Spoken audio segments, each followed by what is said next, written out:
Saya mulai perjalanan karir saya di tahun 2010 as a financial consultant di Sun Life waktu itu. Lalu 1 tahun kemudian saya bergabung di Saraswati Inland Development. Waktu itu disebutnya SID, belum ke Suite. Saya mulai sebagai koordinator marketing waktu itu. Lalu dalam perjalanan karir saya dipromosikan ke sales manager. Jadi waktu itu saya menjual apartemen tertinggi pertama terbesar di Jogja, sekaligus kondotel. Lalu saya promote ke sales manager. Lalu di SID itu saya rolling, saya ke sales manager untuk hotel. Di situ saya menjual untuk convention hall, banquet, rooms.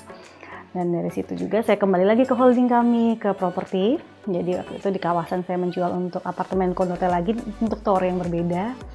Nah dari situ saya dipercaya oleh dirut kami itu untuk menjadi project director. Nah waktu itu satu-satunya perempuan yang dipercaya sebagai project director itu saya yang pertama. Karena project director itu lebih seperti teknis karena saya membawai operasional, legal, nggak cuma pemasaran. Nah situ saya belajar banyak karena saya bertanggung jawab untuk menyelesaikan suatu project yang mana membangun, menjual, dan handover untuk project itu. Nah alhamdulillah di situ saya berhasil untuk menjual dan menyelesaikan, apalagi pada saat pandemi selama 2,5 tahun. Nah setelah itulah titiknya, ketika itu perusahaan juga akan menjadi TBK atau perusahaan terbuka. Itu lalu saya dipromosikan menjadi direktur pemasaran. Jadi direktur pemasaran ini baru sekitar 1 tahun 8 bulan. Di perjalanan karir saya di DSWID itu kurang lebih 11 tahun.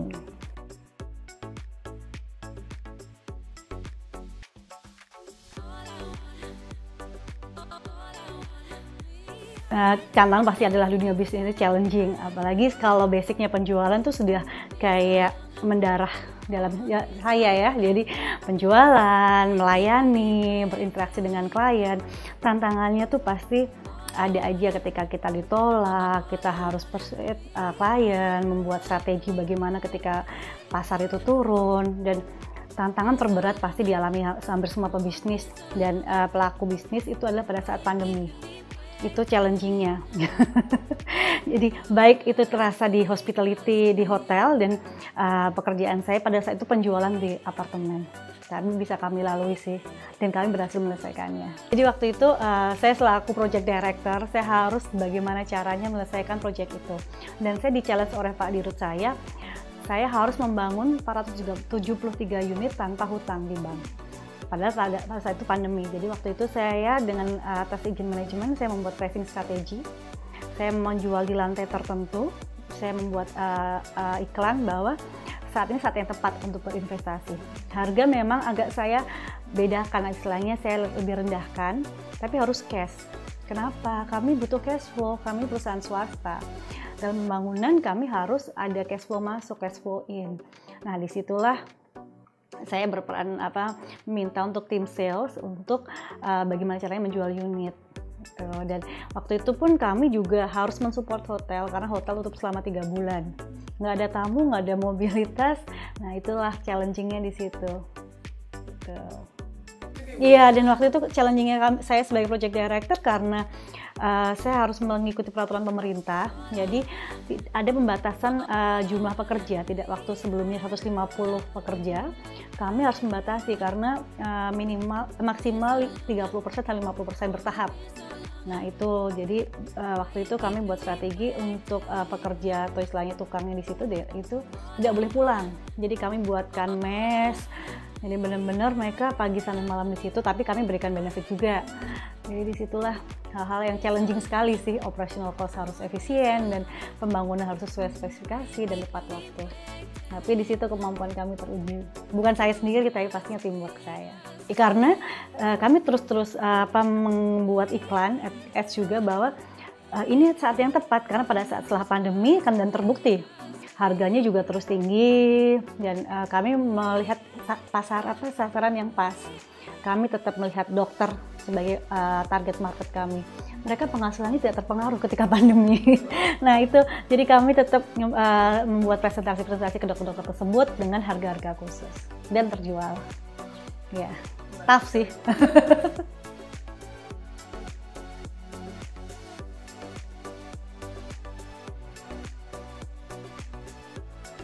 pertama kami memperhatikan lingkungan sosial sekitar kami ya. Jadi kami tetap membuka lapangan kerja di sekitar kami dan tetap melihara lingkungan di sekitar kami. Yang pertama kami mengutamakan untuk pekerja yang untuk hospitality kami di hotel kami, itu kami menyerap tenaga kerja di sekitar. Lalu untuk pengelolaan limbah, apalagi yang sedang naik ini sampah, itu kami sangat perhatikan sekali dalam pembuangannya, pengambilannya. Dan untuk penghuni di apartemen, kami memisahkan nih untuk sampah organik, anorganik, lalu pengambilannya pun seperti itu. Kami selalu mengikuti proses TPA yang pemerintah setempat ini selenggarakan. Jadi kami tidak asal untuk membuang di mana, enggak, kami selalu mengikuti Pemkot di setempat. Dan untuk sustainability kami juga di area kami bisa dicek di website kami atau mungkin langsung visit ke Mataram City. Kami selalu memperhatikan untuk green, kualitas greennya. Jadi 30% lahan itu untuk tanaman. Jadi dan pemeliharaan airnya juga seperti itu. Gitu. Jadi kami memang sangat memperhatikan hal seperti itu. Nggak cuma proyek kami di Mataram City, tapi proyek kami yang di Insight Melia dan proyek kami yang di Villa Resort yang di Semarke. Jadi dari tahun ini pasti kami kejar ya, semua perusahaan baik swasta atau BUMN pasti mengejar growth di 2023. Apalagi di 2021, 2020 itu kami kan pasti di lowest point kami ya. Jadi cara kami mengejar adalah mengoptimalkan kalau di divisi properti kami banyak aktivasi untuk program-program open house, gathering, kerjasama joint marketing dengan perbankan, agar bagaimana optimal untuk penjualan apartemen. Dan dari sisi operasionalnya kami tetap terus membangun untuk pembangunan kami 2 tower terakhir kami. Kenapa? Agar publik itu percaya, publik itu melihat. Walaupun ini perekonomian belum 100% pulih, kami tetap membangun, tetap memberikan komitmen kami. Jadi kami ngebooster, jadi ayo membeli dan membayar, karena sekarang ini banyak sekali ya kejadian kayak developer hanya untuk NUP bayar booking fee tapi nggak membayar. Tapi kalau kamu memberikan bukti dengan janji kayak membangun, nah kami terus. Apalagi kita juga ada hotel yang akhir tahun ini alhamdulillah kami sudah lebih dari target. Karena kita punya convention hall untuk terbesar di Jogja dan Jateng di area Mataram City tersebut, untuk akhir tahun ini sudah full untuk kegiatan-kegiatan pemerintahan, BUMN. Jadi hampir tidak ada hari kosong nih di ballroom kami. Karena kami sangat karena penghasilan dari SWID bukan hanya dari apartemen penjualan, tapi dari keseluruhan, baik hotel-hotel kami juga.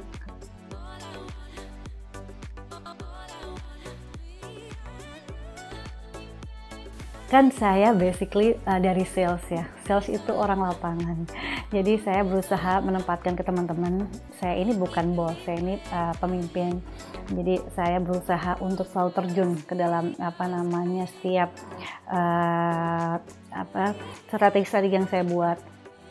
Jadi saya ingin merangkul teman-teman, ayo kita bisa jalan bersama. Dan saya selalu mengedepankan keterbukaan komunikasi bersama teman-teman sales, teman-teman divisi saya, bahwa ayo kalian semua bisa berbicara, kalian bisa berpendapat. Saya merangkul semuanya.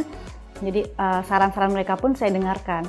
Jadi saya juga bilang, saya juga tidak selalu benar, selalu saya harus minta input dari mereka apa saja. Jadi keterbukaan itu menjadi prinsip leadership saya. Dan juga di tim saya itu banyak anak muda, Mbak.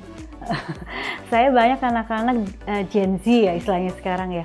Kenapa? Mereka memang lebih open dan ide-ide mereka itu banyak sekali. Jadi saya berusaha menempatkan mereka, saya dengar saran dan masukan mereka, dan saya collab sama teman-teman yang memang sudah cukup senior di situ. Gitu. Jadi setiap ada masalah pun, sekecil apapun, saya berusaha tahu dan bagaimana kita menyelesaikan bersama.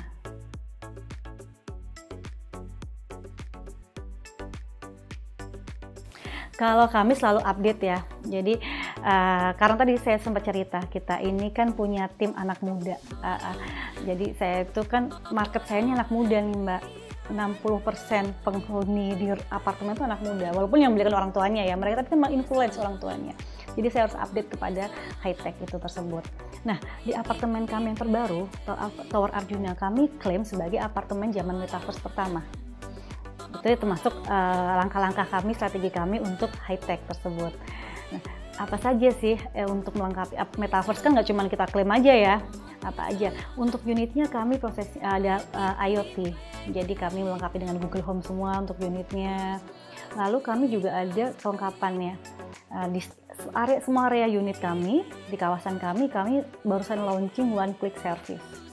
One click service itu apa? Jadi semua pemilik itu tinggal scan barcode aja di unitnya, nanti langsung akses. Kita mau akses nih, AC saya mati nih, tinggal bilang engineering 24 jam langsung naik. Laundry langsung naik. Kebetulan di area kami itu ada laundry, ada co-working space, ada coffee shop, resto. Mereka bisa akses small facility only dari handphone mereka. Nah, itu termasuk kajian kami. Lalu untuk secara operasional ya, kami ini selalu memperkenalkan sistem sekarang untuk pembukingan ruang meeting room, untuk setup meeting, untuk ya hampir semua perusahaan mungkin sama, untuk cuti dan lain-lain, kami semua terhadap sistem. Jadi ya itu, kami selalu mengedepankan untuk high tech teknologi. Gitu. Ya itu Mbak, kita nggak boleh, kita harus selalu beradaptasi. Saya pun merasa saya udah tidak muda lagi, jadi gimana caranya nih sama adik-adik ini terus update.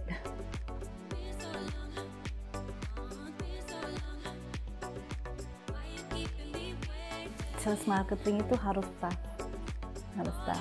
Saya itu memulai dari menyebar brosur di pinggir jalan.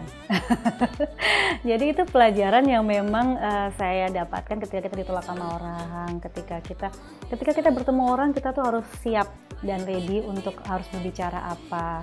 Istilahnya kita harus dry run sebelum kita bertemu seseorang, menyiapkan segala sesuatunya. Dan untuk pemain properti yang saya belajar dari perusahaan saya dan dari pimpinan saya adalah kita tuh harus sesuai dengan komitmen. Itu yang kami pelajari.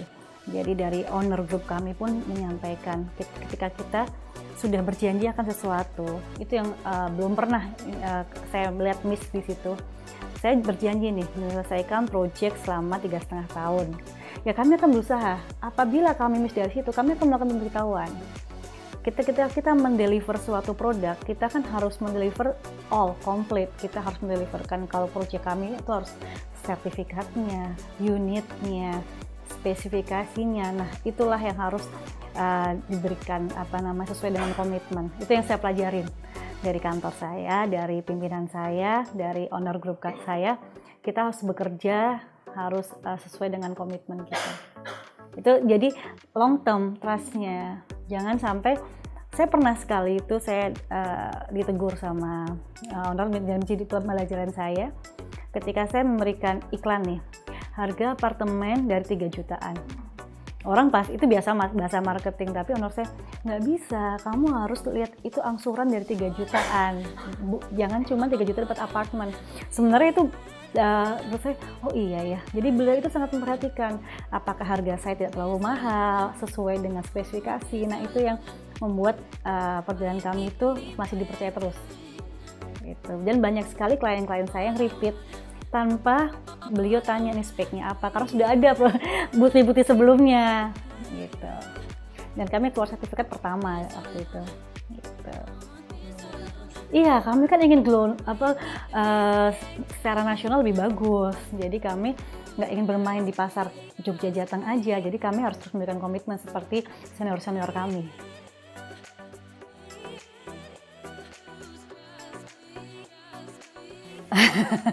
pasti ada goncangan tuh, pasti iya. Tapi saya masih sangat optimis.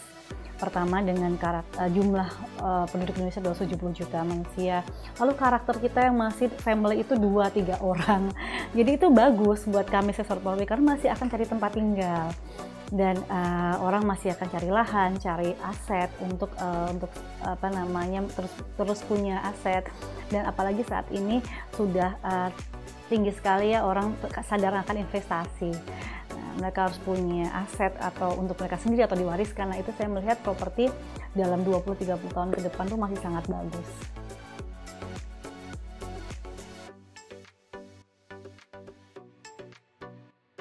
Kalau target perusahaan saya pasti ingin mensupport 100%, 1000% untuk perusahaan untuk go nasional, karena nilai-nilai yang diajarkan oleh pimpinan kami itu sudah clear, visi misinya menjadi terdepan, terpercaya, itu yang paling terpercaya, dan kami ingin go nasional, nggak cuma di daerah Jogja dan Jateng, tapi secara nasional dan terus berkontribusi untuk bangsa dan negara. Lalu untuk target pribadi saya, pasti saya men-challenge diri saya untuk terus lebih baik, tidak hanya di divisi pemasaran, tapi saya ingin belajar lebih di divisi yang lain-lain juga, dan harapan saya pasti saya menjadi pemimpin yang lebih bagus lagi ke perusahaan.